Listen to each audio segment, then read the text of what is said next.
a lot of stuff on the internet, as I've discussed, which is completely wrong. A lot of misinformation of Zeus.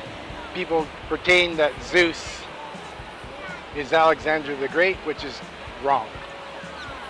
Zeus, central the father of the gods. Alexander the Great is Dionysus in Greek language, who's with the son of Zeus. That's Alexander the Great.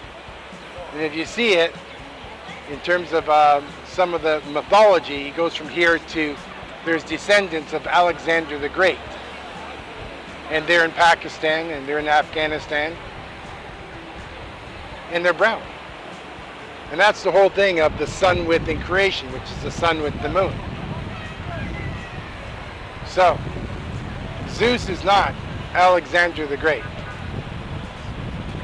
But you have Dionysus with a son of Zeus. And they march from over there. That's where you sacrifices and all that other stuff. That's from Dionysus.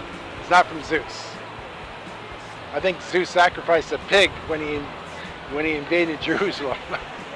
But in terms of on that side of the altar, let me make it perfectly clear. Alexander the Great is not Zeus. Although the Greeks loved Alexander the Great, that's the son of Zeus, to which there's more than one, as I discussed before. But the Rosetta Stone, sons of Zeus, if you look at that, you have another son, Ptolemy, and he goes to Egypt over here. But the most important aspect, it's like a Jerry Seinfeld episode, the opposite. If everything that you've learned is incorrect, then the opposite must be true. You're walking images of the stars, the moon, and the sun. That's the reality. That's what explains the different colors of creations over there. But from this base here, going forward, you have Alexandria was named after Alexander the Great. And the good news is that he wasn't invading Egypt. Excuse me. He wasn't invading Egypt. Okay? What he was doing by invading Egypt is correcting their behavior, because those are his children, if that makes sense. Because they're brown.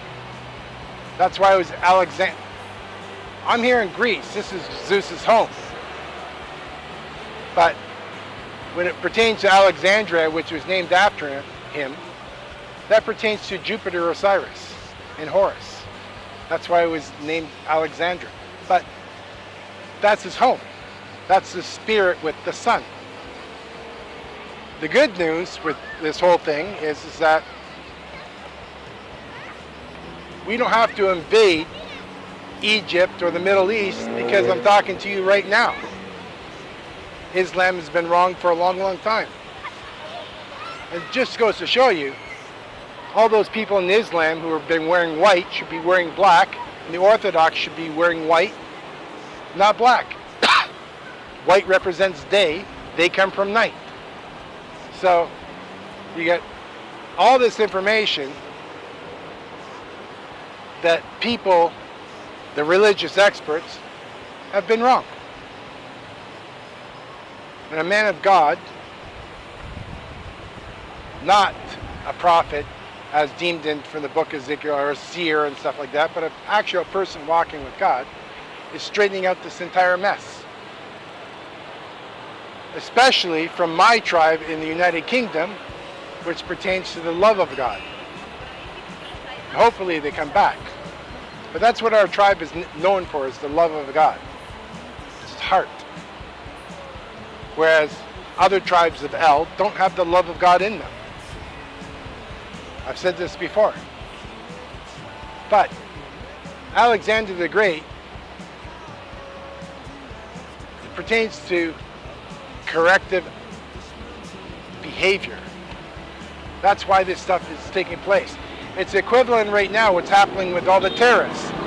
Look at the terrorists At that time in space, you were dealing with imbeciles and barbarians. Now we're dealing with mafia and terrorists.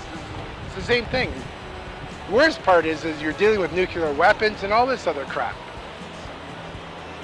But the people understand, the leadership understands now why this has happened.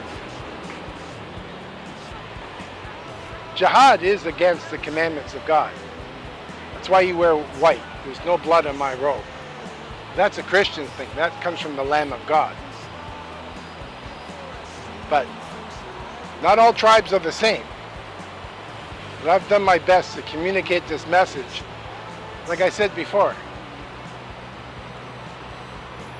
what you pertain to the problems I focused on the Muslim side, which are wrong, is the exact same thing on the Christian side, right? Sunni against Shia, Protestant against Catholic. God didn't do any of this. You have to recognize the divinity in yourself, and especially when it comes down to from the sin side. In the book of Job, I'm going to read you something here, but it's unbelievable. But this comes from the angelic realm. And this comes back to the book of Job, which I was reading through history. A long time ago, God walked with my family, which makes me the father of my tribe in the United Kingdom. Fortunately, I have Trump, Biden, Boris, plus others, members of my tribe. Some are good, some are bad. My tribe has nothing to do with these other different tribes of El. But in the book of Job, which is a different tribe, okay? Apparently this has come true, which I've repeatedly told the leaders who are sitting behind their little computer screens thinking that just because you haven't fired a gun doesn't mean that you're not guilty. And this is the saying from the book of Job. Apparently this came true when the guy in Russia lost his daughter because he was the brains behind Putin's mastermind, which I've repeatedly told Putin to retire. There'll be a long list of politicians coming to see me and other people asking for forgiveness. God stores up punishment of the wicked for their children, and he lets them repay the wicked so they themselves will experience it. So the man losing his daughter in front of his eyes, that's cause and effect in Ukraine. So just because this guy hasn't fired a gun doesn't mean that punishment hasn't been served. And that's my message to all these world leaders. You sit behind a desk playing lies with people.